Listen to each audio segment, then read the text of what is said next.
Assalamualaikum warahmatullahi wabarakatuh. Perkenalkan, nama saya Chelsea Aura Olivia dengan NIM 2423334. Di sini saya akan membuat video resum tentang pertemuan ke-14, yaitu capital budgeting dengan mata kuliah manajemen keuangan. Nah, pertama yang akan saya sampaikan yaitu tentang pengertian capital budgeting.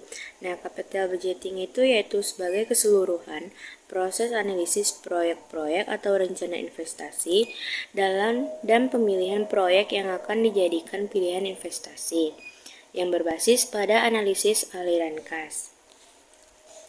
Arti penting keputusan penganggaran modal ini melibatkan 3, yaitu yang pertama, melibatkan jumlah dana investasi yang biasanya cukup besar dan jangka panjang. Yang kedua, yaitu keputusan yang tidak tepat membawa konsekuensi yang sangat serius. Dan yang ketiga, yaitu keputusan penyelenggaraan modal mengandung muatan keputusan strategik dengan misal keputusan pembuatan produk baru. Lanjut, yaitu jenis proyek. Ada 2 sifat proyek yang perlu diperhatikan. Yang pertama yaitu proyek yang saling meniadakan atau mutuality exclusive project, yang berarti jika suatu proyek sudah terpilih, maka alternatif proyek lainnya akan ditunda. Yang kedua yaitu proyek yang independen atau independent projects.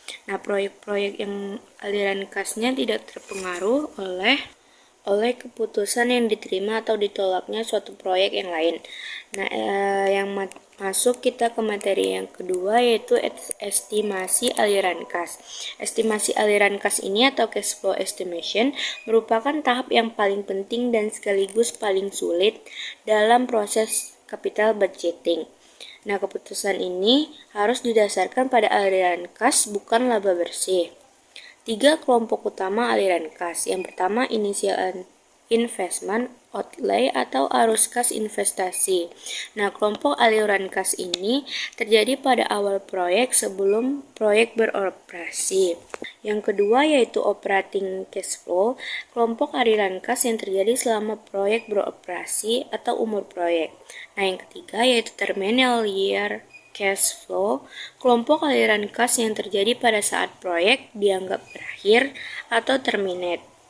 Misalkan nilai sisa bersih atau pemuatan aktiva tetap. Metode penilaian investasi ada 7. Yang pertama, average rate return atau ARR. Metode ini menggunakan laba bersih menurut akuntansi, bukan berdasarkan pada aliran kas.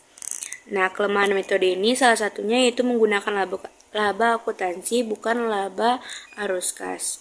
Yang kedua yaitu ada payback period, yaitu metode yang formal tertua dibandingkan metode penilaian lainnya. Kriteria yang dipakai adalah seberapa cepat suatu investasi bisa kembali. Kemudian yang ketiga yaitu net present value, yaitu kriteria yang digunakan yaitu membandingkan nilai sekarang investasi atau initial investment dengan nilai sekarang penerimaan kas bersih. Baik, yang keempat yaitu ada profitability index, yaitu merupakan modifikasi dari NPV yang memperlihatkan perbandingan antara present value kas masuk dengan present value kas keluar. Nah, yang kelima yaitu ada internal rate of return, yaitu dasar keputusan yang dipergunakan adalah membandingkan hasil perhitungan tingkat bunga yang menyamakan nilai sekarang investasi atau present value of initial investment.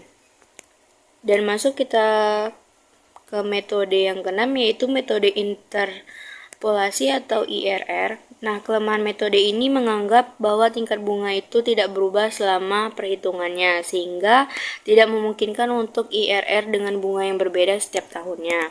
Masuk ke metode yang terakhir yaitu metode Modified Internal Rate of Return atau MIRR, yaitu metode atas modifikasi yang disebut dengan MIRR.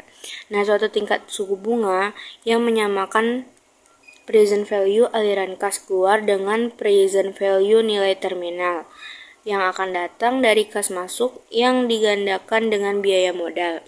Sekian video resum dari saya. Assalamualaikum warahmatullahi wabarakatuh.